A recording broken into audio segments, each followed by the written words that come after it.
গায়েব সম্পৃক্ত পাঁচটি বিষয়ের কথা বলেছেন। হাদিসের মধ্যে এই পাঁচটি বিষয়কে বলা হয়েছে মাফাতিহুল গায়েব, গায়েবের চাবি সমূহ। আল্লাহ তাআলা বলেন ওয়া ইনদাহু মাফাতিহুল গায়েব লা ইয়ালামুহা ইল্লা হু। আল্লাহ তাআলার নিকটেই গায়েবের চাবি সমূহ, লা ইয়ালামুহা ইল্লা হু, আর এই বিষয়গুলোর ব্যাপারে আল্লাহ তাআলা ছাড়া আর কেউ জানে না। উলামা হযরতদের জবানে খুবই গুরুত্বপূর্ণ কথা শ্রবণ করবার, সেই ধারাবাহিকতায় আরো কিছু কথা মুযাকারা করার সুযোগ যে মহান মনিব দিয়েছেন, সে মহান মনিবকে খুশি করার জন্য মোহাব্বতের সাথে অন্তর থেকে জবান খুলে কালিমাতুশ শুকর পাঠ করি আলহামদুলিল্লাহ। অগণিত দুরূদ ও সালাম সৈয়দুল আম্বিয়া, আশরাফুল আম্বিয়া, খাতামুল আম্বিয়া, ইমামুল মুরসালিন, রহমাতুল লিল আলামিন মুহাম্মাদুর রাসূলুল্লাহ সাল্লাল্লাহু আলাইহি ওয়াসাল্লামের উপর। আমি আপনাদের খেদমতে পবিত্র কোরআনুল কারীমের একটি আয়াত ও রাসূল আকরাম সাল্লাল্লাহু আলাইহি ওয়াসাল্লামের অগণিত হাদিস থেকে একটি হাদিস পাঠ করেছি। আল্লাহ তাআলার কাছে তৌফিক চাই, আল্লাহ তাআলা কিছু কথা বলার তৌফিক দেন, যে কথাগুলো আমাদের সবার দুনিয়া এবং আখিরাতের জন্য কল্যাণ করা হয়। সকলে জবান খুলে বলি আমিন। আমি যে আয়াতখানা আপনাদের খেদমতে তিলাওয়াত করেছি, আয়াতটি হলো কোরআনুল কারীমের প্রসিদ্ধ একটি সূরা, সূরা লোকমানের সর্বশেষ আয়াত। এই আয়াতে আল্লাহ সুবহানাহু ওয়া তাআলা গায়েব সম্পৃক্ত পাঁচটি বিষয়ের কথা বলেছেন। হাদিসের মধ্যে এই পাঁচটি বিষয়কে বলা হয়েছে মাফাতিহুল গায়েব, গায়েবের চাবি সমূহ। আল্লাহ তাআলা বলেন ওয়া ইনদাহু মাফাতিহুল গায়েব লা ইয়ালামুহা ইল্লা হু। আল্লাহ তাআলার নিকটেই গায়েবের চাবি সমূহ, লা ইয়ালামুহা ইল্লা হু, আর এই বিষয়গুলোর ব্যাপারে আল্লাহ তাআলা ছাড়া আর কেউ জানেন না। তাই পাঁচটি বিষয়, এমন পাঁচটি বিষয় মুফাসসিরিনে কেরাম বলেন পৃথিবীতে গায়েব সম্পৃক্ত যত বিষয় আছে সবগুলো কোনো না কোনো ভাবে এই পাঁচটি বিষয়ের সাথে সংযুক্ত। এই পাঁচটি বিষয় মাফাতিহুল গায়েব। এক নম্বর বিষয়, আল্লাহ তাআলা বলেন ইন্নাল্লাহা ইনদাহু ইলমুস সাআহ। আল্লাহ তাআলা বলেন নিশ্চয়ই কিয়ামতের ইলম আল্লাহ তাআলার নিকটেই। ওয়ায়ুনাজ্জিলুল গায়স, দুই নাম্বার তিনি বৃষ্টি নামান। ওয়ায়ালামু মা ফিল আরহাম, তিন নাম্বার মায়ের রেহেমে মাতৃগর্ভে কি আছে সেটা তিনি জানেন। চার নম্বর আল্লাহ তাআলা বলেন ওয়ামা তাদরি নাফস, আল্লাহ তাআলা বলেন ওয়ায়ালামু মা ফিল আরহাম ওয়ামা তাদরি নাফসুম মাযা তাকসিবু গাদা। কেউ জানে না আগামী দিন সে কি উপার্জন করবে। ওয়ামা তাদরি নাফসুম বিআইয়ি আরদিন তামুত। পাঁচ নম্বর কেউ জানে না কোন জমিনে তার মৃত্যু হবে। এই যে পাঁচটি বিষয়, এই পাঁচটি বিষয়ের ইলম একমাত্র যার কাছে, তিনি কে? আল্লাহ। পাঁচটি বিষয়ের ইলম আল্লাহ তাআলার কাছে কেন?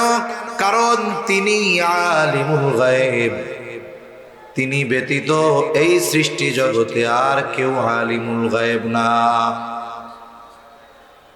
এই সৃষ্টি জগতে কোনো ব্যক্তি, কোনো মানুষ, কোনো ফিরিস্তা, কোনো গাউস, কোনো কুতুব, কোনো অলি আবদাল কেউ আলিমুল গায়েব না।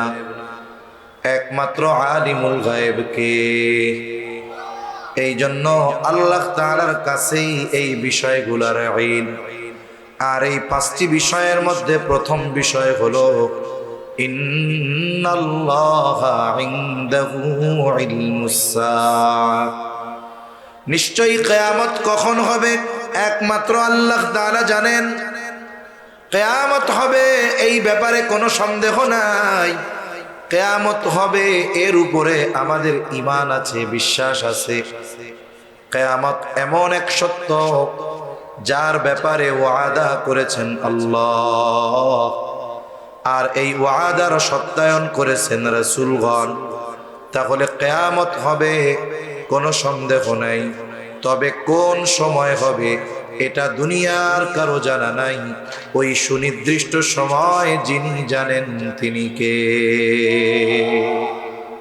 আল্লাহই জানেন যে কিয়ামত কখন হবে। আমার আপনার নবীজিও জানেন না, ফিরিস্তা জিবরাইল আলাইহিস সালামও জানেন না। অথচ আমাদের দেশে কিছু মানুষ আছে, কিছু ভাই আছে, তারা নিজেদেরকে আশিকে রাসূল দাবি করে। আশিকে রাসূলের মূল সিম্বল, মূল আলামত হলো সুন্নাত। তার মধ্যে সুন্নাত নাই, সুন্নাতের কোনো খবর নাই। তিনি দাবি করেন আশিকে রাসূল।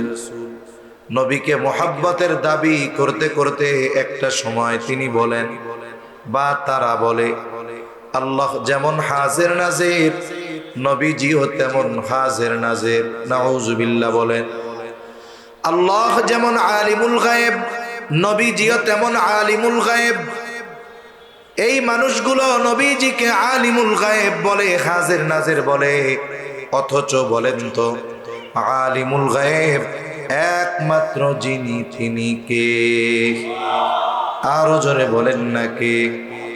আল্লাহ তাআলা কোরআনুল কারীমের মধ্যে বলেন, আমরা কম বেশি সকলে প্রতিদিন সকাল সন্ধ্যায় সূরা হাশরের শেষ 3 আয়াত তিলাওয়াত করি।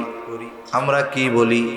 হুয়াল্লাহুল্লাযী লা ইলাহা ইল্লা হু আলিমুল গায়বি ওয়াশ শাহাদাতি হুয়ার রহমানুর রহিম।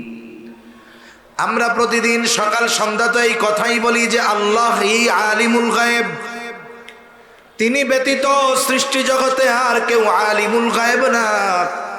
এই জন্য কিয়ামত কখন হবে এটা আমার আপনার নবীজিও জানেন না। অথচ একদল মানুষ নবীজিকে আলিমুল গায়েব সাব্যস্ত করার জন্য কত অপব্যাখ্যা করে। অথচ শত শত দলিল প্রমাণ কোরআন হাদিসের মধ্যে আছে যে নবীজি আলিমুল গায়েব নয়। প্রসিদ্ধ একটা হাদিস আছে, হাদিসে জিবরিল। হাদিসে জিবরিল এক নাম, আর এক নাম হলো উম্মুস সুন্নাহ। হাদিসে জিবরিল নাম হওয়ার কারণ হলো জিবরাইল আলাইহিস সালাম মানবাকৃতিতে সাহাবায়ে কেরামের উপস্থিতিতে নবীজির কাছে আসছেন। এই যে এসেছেন জিবরাইল আলাইহিস সালাম, এই জন্য এই হাদিসের এক নাম হলো হাদিসে জিবরিল। এখন আসছেন কেন? উদ্দেশ্য হলো সাহাবায়ে কেরামকে দ্বীনের মৌলিক বিষয়গুলো শিক্ষা দেওয়া। এই জন্য আরেক নাম হলো উম্মুস সুন্নাহ। জিবরাইল আলাইহিস সালাম আমার আপনার নবীজিকে বেশ কয়েকটি প্রশ্ন করেছেন। আমার আপনার নবীজি প্রশ্নগুলোর জবাব দিয়েছে। সাথে সাথে প্রশ্নকারী জিবরাইল আলাইহিস সালাম এই জবাবগুলোর সত্যায়ন করেছেন। এক নম্বরে প্রশ্ন করেছেন, আখবিরনি আনিল ইসলাম। নবীজিকে জিজ্ঞাসা করতেছে জিবরাইল আলাইহিস সালাম যে আপনি আমাকে বলেন ইসলাম কি? অথচ নবীজিও জানে, জিবরাইল আলাইহিস সালামও জানে। তাহলে প্রশ্ন করার উদ্দেশ্যটা কি? উদ্দেশ্য হলো সাহাবায়ে কেরামকে দ্বীনের এই মৌলিক বিষয়গুলো সম্পর্কে জানানো।